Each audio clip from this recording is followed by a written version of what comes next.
ନମସ୍କାର, ଜୟ ଜଗନ୍ନାଥ। ଆଜିର କେତେଗୁଡ଼ିଏ ବାସ୍ତୁ ଟିପ୍ସ। ଘର ଏସବୁ ଜିନିଷ ଯଦି ଘର ସାମ୍ନାରେ ବା ଘର ଆଖପାଖରେ ଥାଏ, ତାହେଲେ କ'ଣ ଶୁଭ ଓ କ'ଣ ଅଶୁଭ ଚାଲନ୍ତୁ ଜାଣିବା।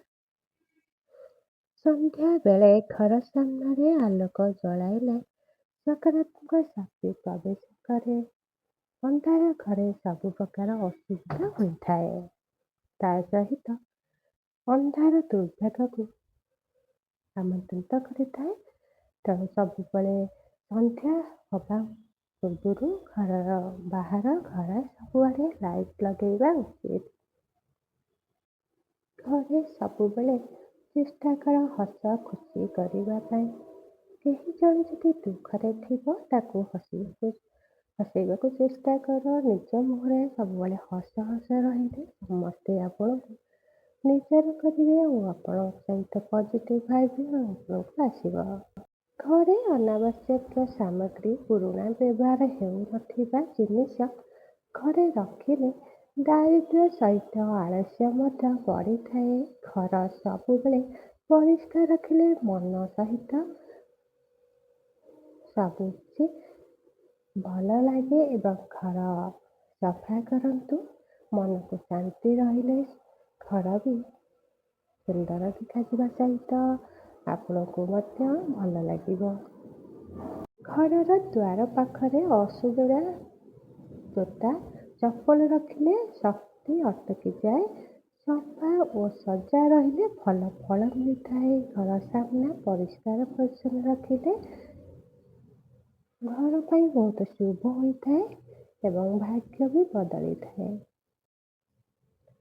ଘର ସାମ୍ନାରେ ଗେଟ୍ ଯଦି ମଜବୁତ ଓ ସଫା, ଗେଟ୍ ଘରକୁ ସୁରକ୍ଷା ଓ ଶୁଭ ଶକ୍ତି ଦେଇଥାଏ। ସେଥିପାଇଁ ଘର ସାମ୍ନାରେ ମଜବୁତ ପ୍ରକାରର ଗେଟ୍ ଲଗାନ୍ତୁ, ପରିଷ୍କାର ପରିଚ୍ଛନ୍ନ ରଖନ୍ତୁ। ଭଙ୍ଗା ଗେଟ୍ ଦୁର୍ଭାଗ୍ୟର ଚିହ୍ନ ଓ ଘର ସାମ୍ନାରେ କୌଣସି ବି ଭଙ୍ଗା ଜିନିଷ ରଖିବା ଉଚିତ ନୁହେଁ। ଅଳିଆ ଆବର୍ଜନା ମଧ୍ୟ ବିଲକୁଲ ବି ରଖନ୍ତୁ ନାହିଁ। ଘରେ ପର୍ଯ୍ୟାପ୍ତ ଭାବରେ ହାୱା ଆଲୋକ ଆସିଲେ ସ୍ୱାସ୍ଥ୍ୟ ପାଇଁ ଭଲ ହୋଇଥାଏ। ଘର ବନ୍ଦ ଘରେ ନକାରାତ୍ମକ ଶକ୍ତି ଆସିଥାଏ। ତା ସହିତ ସୂର୍ଯ୍ୟଙ୍କର ଖରା ଦେହରେ ପଡ଼ିଲେ ଭିଟାମିନ୍ ଡି ମିଳିବା ସହିତ ଘରର ସବୁ ଜୀବାଣୁ ମଧ୍ୟ ରହନ୍ତି ନାହିଁ। ତେଣୁ ଘରକୁ ସବୁବେଳେ ଝରକା ସବୁ ଖୋଲା ଓ ଡୋର୍ ଖୋଲା ରଖିକି ରୁହନ୍ତୁ। ତ ଆପଣଙ୍କ ପାଇଁ ଭଲ, ଆପଣଙ୍କ ସ୍ୱାସ୍ଥ୍ୟ ପାଇଁ ମଧ୍ୟ ଭଲ ହୋଇଥାଏ। ଘର ଭିତରେ ରୁମ୍ ବା ଘରର ରଙ୍ଗ ହାଲକା ଓ ସାଧା ରଙ୍ଗ ଯଦି ହୁଏ ତାହେଲେ ଘର ପାଇଁ ଶୁଭ ହୋଇଥାଏ। ଅଧିକ ଗାଢ଼ ବା କଳା ରଙ୍ଗ ମନକୁ ଭାରି ଓ ଅଶାନ୍ତି ଆଣିଥାଏ। ସେଥିପାଇଁ ଲାଇଟ୍ କଲର୍ ଘରେ ଯଦି ଲଗାନ୍ତି ତାହେଲେ ଆପଣମାନଙ୍କ ପାଇଁ ବହୁତ ଭଲ ହେବ।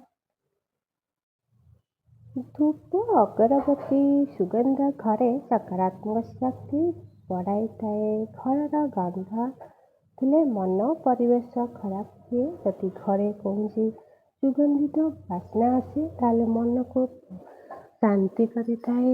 ମନ ଭଲ ରହିଲେ ସବୁ କିଛି ଭଲ ରହିଥାଏ। ସେଥିପାଇଁ ଘରେ ସବୁବେଳେ ପରିଷ୍କାର ପରିଚ୍ଛନ୍ନ ସହିତ ଘରକୁ ସୁବାସିତ କରନ୍ତୁ। ଏହା ମଧ୍ୟ ଆପଣଙ୍କର ବାସ୍ତୁଶାସ୍ତ୍ରରେ ବି ଅଛି ଯେ ଘରେ ପରିଷ୍କାର ରହିଲେ କି ଘର ଯଦି ସୁଗନ୍ଧିତ ରହେ ତାହେଲେ ଭାଗ୍ୟ ବି ବଦଳିଥାଏ। ଘର ନିକଟରେ ଯଦି ଶ୍ମଶାନ ଥିବ ତାହେଲେ ମାନସିକ ଭୟ ସହିତ ନକାରାତ୍ମକ ଶକ୍ତି ମଧ୍ୟ ବଢ଼ିଥାଏ। ସେଥିପାଇଁ ଯେତେ ସମ୍ଭବ ହେବ ଏହାଠାରୁ ଦୂରରେ ଘର କରନ୍ତୁ ବା ଏହାକୁ ସୁରକ୍ଷାର ଉପାୟ ମଧ୍ୟ ଯୋଗାଡ଼ କରନ୍ତୁ। ରୋଷେଇ ଘର ସଫାସୁତୁରା କଲେ, ନିୟମିତ ବ୍ୟବହାର କଲେ ଧନ ସ୍ୱାସ୍ଥ୍ୟ ଭଲ ରହିଥାଏ, ଧନ ମଧ୍ୟ ବଢ଼ିଥାଏ।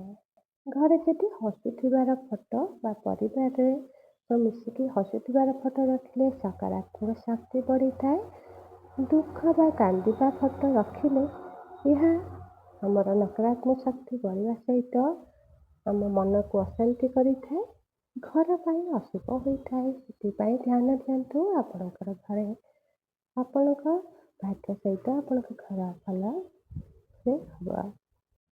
ଘର ଆଗରେ ଅପରିଷ୍କୃତ ବଡ଼ ପଥର ରଖିଲେ ଉନ୍ନତି ଅଟକି ଯାଇଥାଏ। ଏହା ଭାରି ଶକ୍ତି ସୃଷ୍ଟି କରେ।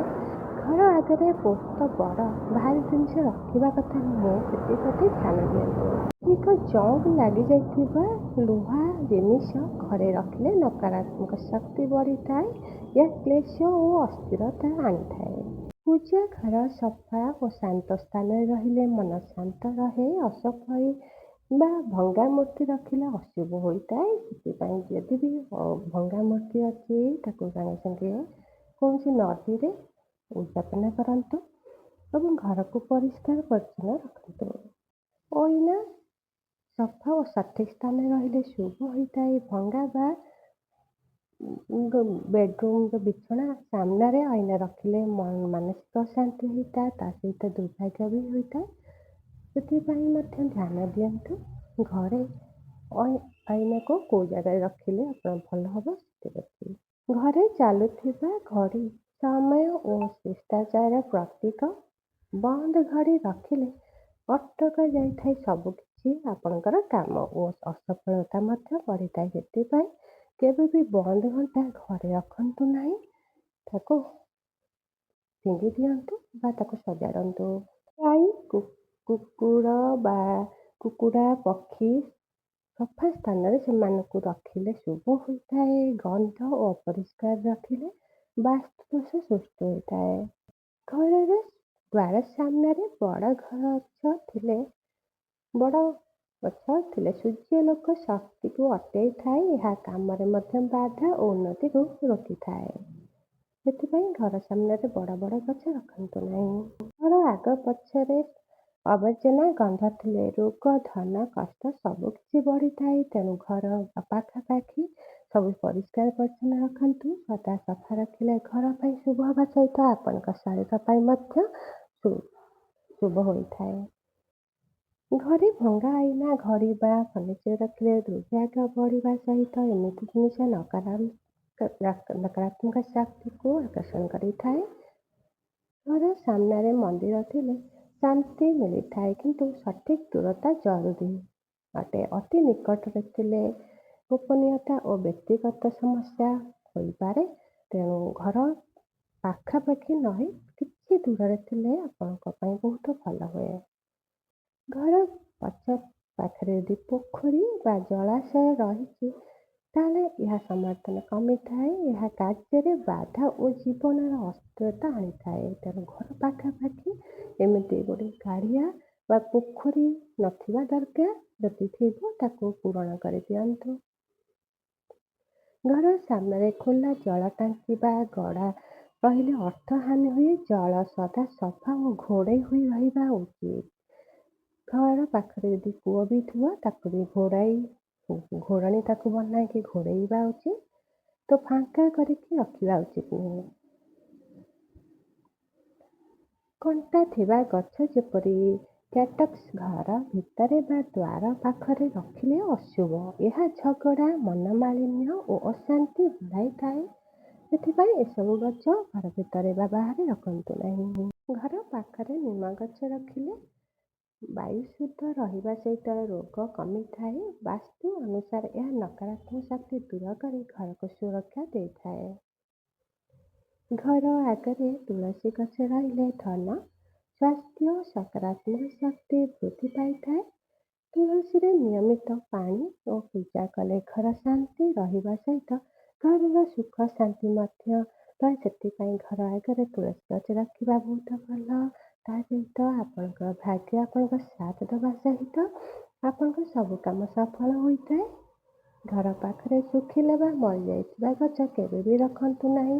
ଏହି ଥିଲେ ନକାରାତ୍ମକ ଶକ୍ତି ବଢ଼ିବା ସହିତ ରୋଗ, ଅର୍ଥ କଷ୍ଟ, ମାନସିକ ଚିନ୍ତାର କାରଣ ହୋଇଥାଏ। ଏପରି ଗଛକୁ ଜଲ୍ଦି ଘର ସାମ୍ନାରେ ଉଠାଇ ଦେବା ଉଚିତ। ନମସ୍କାର, ଜୟ ଜଗନ୍ନାଥ। ଯଦି ଏହି ଟିପ୍ସ ଗୁଡ଼ିକ ଆପଣଙ୍କୁ କୌଣସି କାମରେ ଆସିବେ, ଆପଣଙ୍କୁ ଭଲ ଲାଗେ, ଦୟାକରି ଏ ଚ୍ୟାନେଲକୁ ସବସ୍କ୍ରାଇବ୍ ସହିତ ଏ ଭିଡ଼ିଓକୁ ଲାଇକ୍ ସେୟାର କରନ୍ତୁ। ନମସ୍କାର, ଜୟ ଜଗନ୍ନାଥ।